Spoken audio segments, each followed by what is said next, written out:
Sejak tahun 1976, 4 Presiden Amerika Serikat yang masih menjabat telah tewas akibat pembunuhan. Namun Donald Trump berada dalam situasi yang berbeda.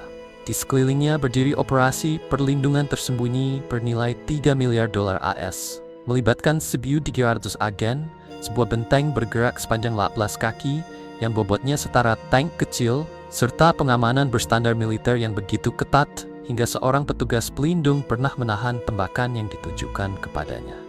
Apa yang sebenarnya tersembunyi di balik salah satu operasi keamanan paling rahasia di dunia? Siapa orang-orang yang diberi tanggung jawab menjaga keselamatannya? Dan bagaimana Trump dapat lolos dari maut, bukan hanya sekali atau 2 kali, melainkan berulang kali? Mari kita menelusurinya. 1. Benteng bergerak yang menjaga Trump tetap hidup. Setiap kali Donald Trump berpindah tempat, yang terlihat bukan sekadar perjalanan biasa, melainkan demonstrasi kekuatan. Pertanyaannya, bagaimana cara mengangkut salah satu tokoh yang paling banyak menjadi sasaran ancaman di bumi dengan aman? Jawabannya adalah iring-iringan kendaraan kepresidenan. Gedung putih bergerak yang dirancang untuk melindunginya dari ancaman fisik, kimia, maupun elektronik, sambil memastikan ia tetap memegang kendali penuh. Jantung dari konvoi ini adalah kendaraan khusus bersandi kereta panggung yang lebih dikenal publik sebagai Sun Monster. Dari luar, tampilannya dibuat menyerupai Cadillac City Nams. Namun di balik penyamaran itu, kendaraan ini sesungguhnya adalah bunker militer yang bergerak di atas roda. Rangkanya menggunakan sasis truk GMC Top Kick yang telah dimodifikasi, sanggup menopang bot luar biasa hingga 22.000 pon. Lapisan pertahanannya berupa cangkang setebal 8 inci yang nyaris mustahil ditembus. Komposisinya dirahasiakan, tetapi disebut memadukan baja dengan 2 tingkat kekerasan, aluminium, titanium, dan keramik canggih. Semua itu dirancang untuk menahan hantaman langsung senjata berkecepatan tinggi, bahkan granat berpeluncur roket. Di bagian bawah, pelat baja setebal 5 inci dipasang untuk menghadapi ledakan dari bawah tanah.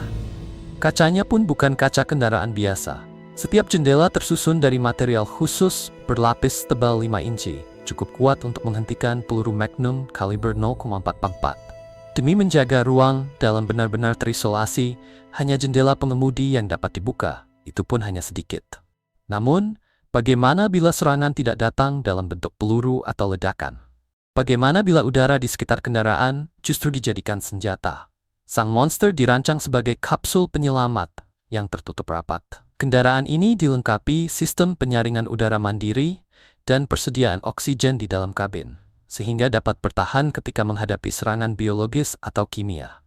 Jika terjadi cedera parah, mobil tersebut dapat berubah menjadi pusat penanganan trauma darurat. Di dalamnya tersedia persediaan darah berpendingin yang sesuai dengan golongan darah presiden, siap digunakan untuk transfusi seketika. Dan kendaraan ini tidak pernah bergerak sendirian. Sebuah konvoi kepresidenan dapat membengkak hingga 50 kendaraan. Tetapi di antara seluruh kendaraan itu, mana yang benar-benar membawa presiden?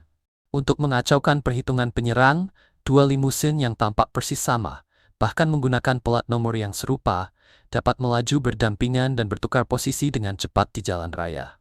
Di sekitar keduanya terdapat kendaraan punggung penjaga yang membawa agen-agen bersenjata berat dan siap memberikan tembakan perlindungan.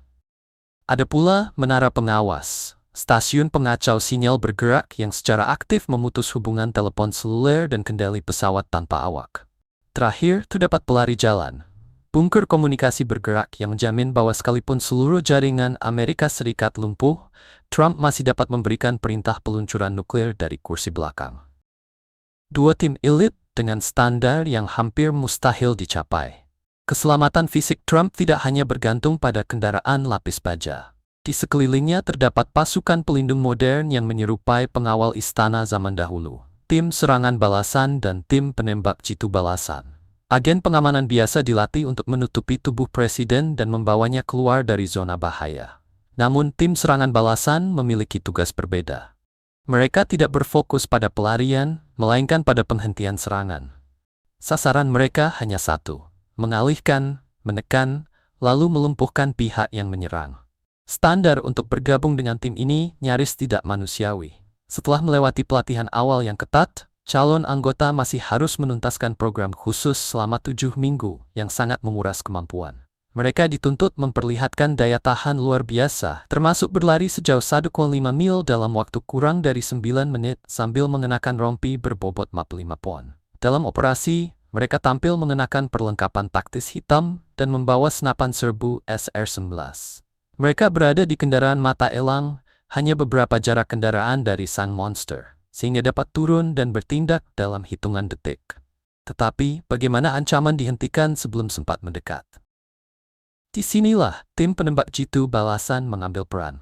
Dibentuk pada tahun 1971, unit ini bekerja dalam pasangan, seorang penembak dan seorang pengamat. Dari posisi tinggi, mereka menyapu cakrawala dengan alat pengukur jarak canggih dan pencitraan panas, mencari setiap tanda bahaya yang mungkin luput dari mata biasa. Belakangan, untuk menjawab kebutuhan akan akurasi ekstrem, lembaga tersebut meningkatkan persenjataannya ke sistem senapan runduk semi-otomatis Creedmoor kaliber 6,5 mm. Lompatan teknologi ini diklaim menggandakan kemungkinan mengenai sasaran pada jarak lebih dari setengah mil, memperpanjang jangkauan efektif mereka jauh melampaui kemampuan sebelumnya. 3. Kubah tak terlihat dari peperangan elektronik. Pada masa kini, ancaman tidak selalu datang dari penembak jitu di balik jendela. Sebuah pesawat tanpa awak seharga $50 AS yang dibeli di toko dapat diubah menjadi bom terbang. Untuk menghadapi bentuk perang yang tidak seimbang ini, Trump bergerak di bawah sebuah kubah elektronik tak kasat mata yang terus menyala. Departemen Keamanan Dalam Negeri Amerika Serikat baru-baru ini mengalokasikan $119 juta AS untuk teknologi penangkal pesawat tanpa awak, khusus untuk menghadapi ancaman semacam itu. Tetapi muncul persoalan besar. Bagaimana menghentikan sekumpulan pesawat tanpa awak tanpa menjatuhkan serpihan berbahaya ke atas kerumunan dalam sebuah acara besar? Jawabannya terdapat pada sistem yang bekerja secara senyap. Dengan teknologi pengambil alihan siber, frekuensi radio seperti Enforced Air, petugas pengamanan dapat meretas pesawat tanpa awak ketika masih berada di udara, memutus hubungan dengan pengendalinya, lalu mengambil alih penerbangannya dan menurunkannya di zona aman agar dapat diperiksa tim penjinak bom. Sementara itu, orang-orang di bawahnya bahkan mungkin tidak menyadari bahwa ancaman baru saja dilumpuhkan. Pada saat bersamaan, kecerdasan buatan berfungsi seperti jaring pengaman yang tidak terlihat. Perangkat pengenal wajah memindai kerumunan secara langsung dan segera membandingkan wajah yang terdeteksi dengan pangkalan data orang-orang yang diketahui berpotensi menjadi ancaman. Di titik masuk, sistem Sinar X berbasis kecerdasan buatan yang baru dipatenkan mampu mengenali lebih dari 600.000 jenis bahaya.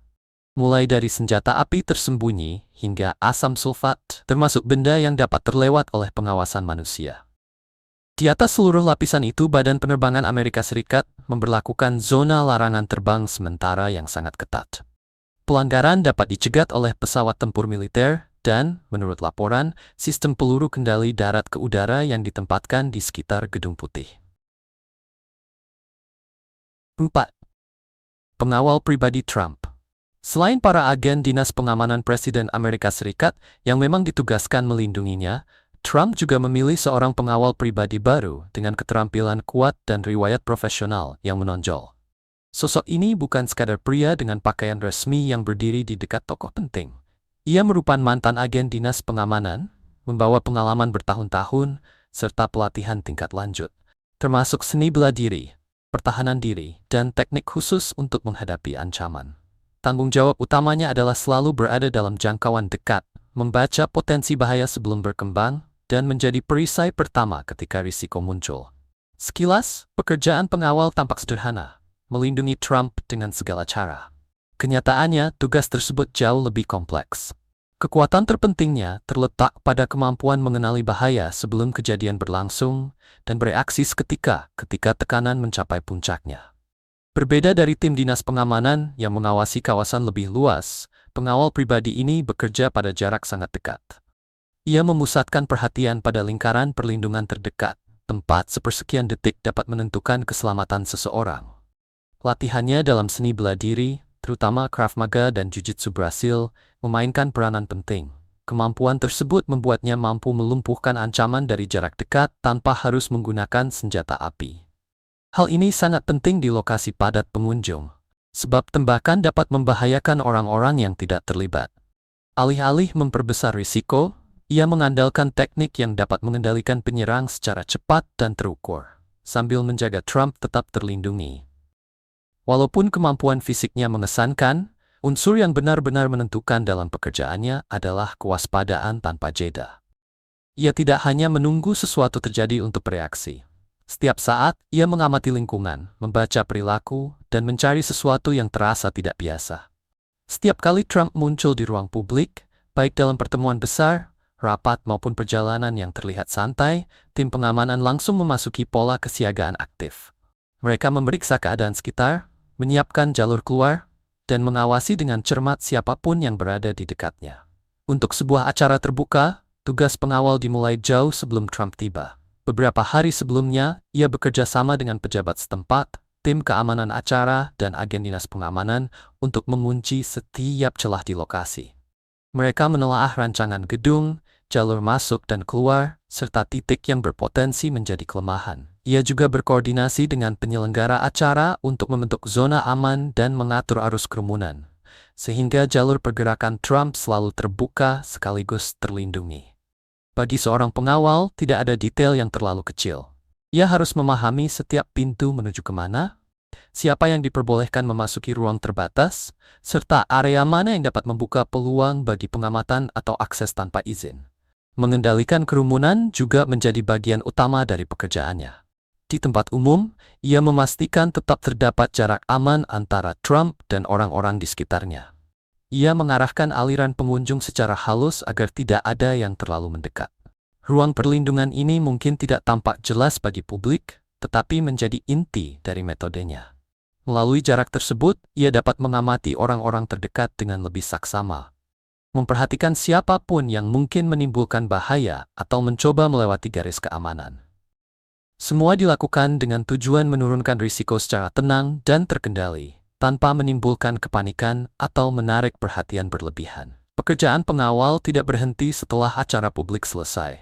Justru, beberapa bagian terpenting dari tugasnya berlangsung di balik layar. Salah satunya adalah perencanaan rute perjalanan setiap kali Trump berpindah lokasi.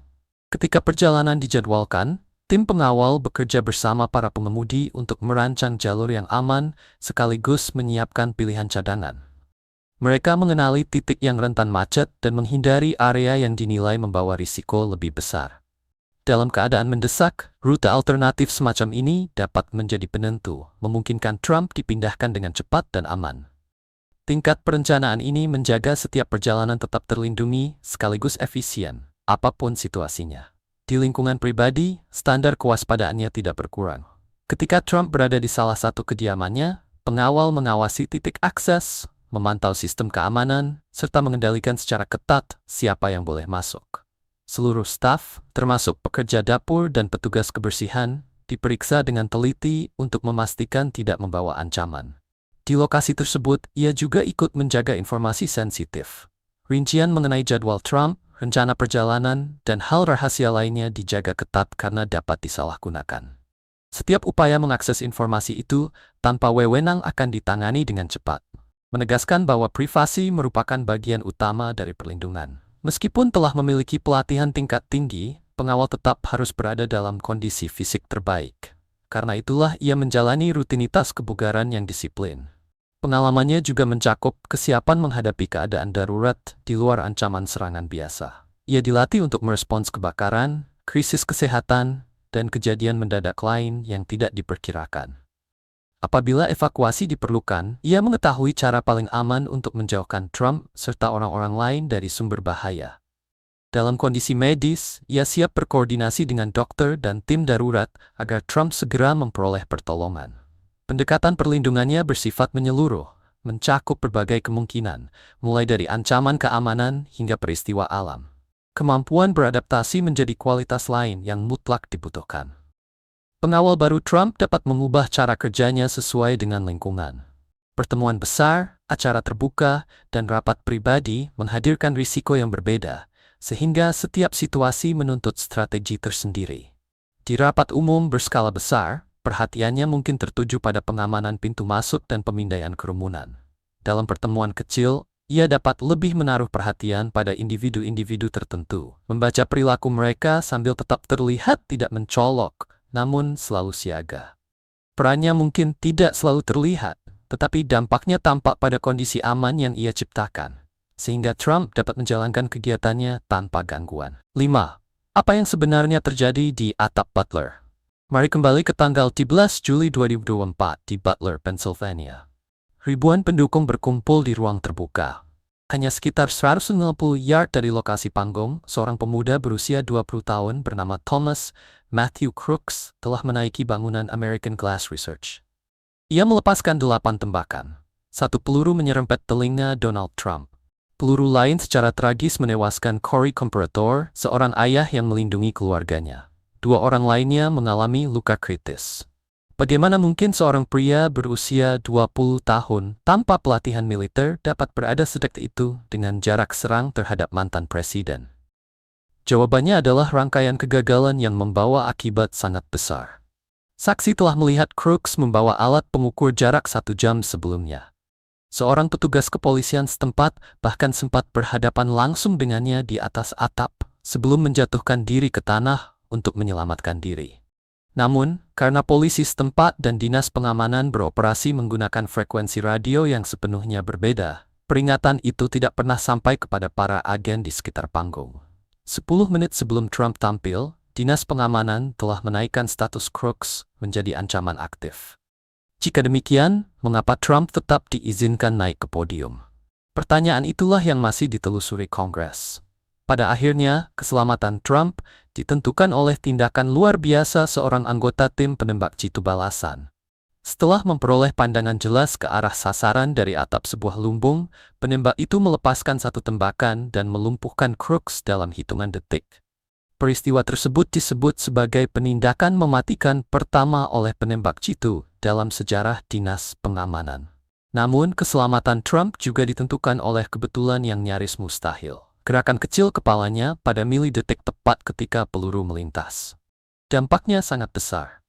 Direktur Dinas Pengamanan mengundurkan diri, sementara tata cara komunikasi dirombak menyeluruh agar aparat setempat dan pasukan federal tidak lagi bekerja dalam ruang informasi yang terpisah. 6. Penyergapan di lapangan golf yang gagal dalam hitungan detik. Hanya 2 bulan kemudian, pada 15 September 2024, Trump kembali menghadapi upaya penyerangan. Kali ini lokasi kejadian adalah klub golf miliknya di West Palm Beach. Seorang pria Brian Roth bersembunyi di balik semak-semak lebat, dengan laras senapan diarahkan menembus pagar. Namun pada kesempatan ini, sistem perlindungan bekerja tanpa celah. Dengan menggunakan pola baru, berupa patroli proaktif yang lebih agresif, seorang agen bergerak 1 lubang penuh di depan presiden. Di sanalah ia melihat ujung laras senapan. Tidak ada keraguan, tidak ada peringatan lisan. Agen tersebut segera melepaskan tembakan. Ruth melarikan diri sebelum kemudian ditangkap. Pada saat yang sama, detail pengamanan langsung merapat mengelilingi Trump dan mengevakuasinya dalam waktu kurang dari 15 detik. Kejadian itu menjadi pembuktian tegas mengenai pentingnya pengamanan proaktif. Tetapi insiden tersebut sekaligus menegaskan kelemahan yang tidak dapat dihapus sepenuhnya dari properti terbuka yang luas, seperti lapangan golf. 7. Penyerbuan di Hotel Washington Hilton. Sekarang, mari beralih ke kejadian paling baru dan paling mengejutkan. Tanggal 25 April 2026, jamuan makan malam koresponden Gedung Putih berlangsung di Hotel Washington Hilton. Trump dan Wakil Presiden J.D. Vance berada di dalam ruang pesta bersama para anggota kabinet serta ratusan wartawan. Pada saat itulah, seorang insinyur berusia 31 tahun bernama Cole Thomas Allen bersiap melancarkan serangan terkoordinasi dalam jarak dekat.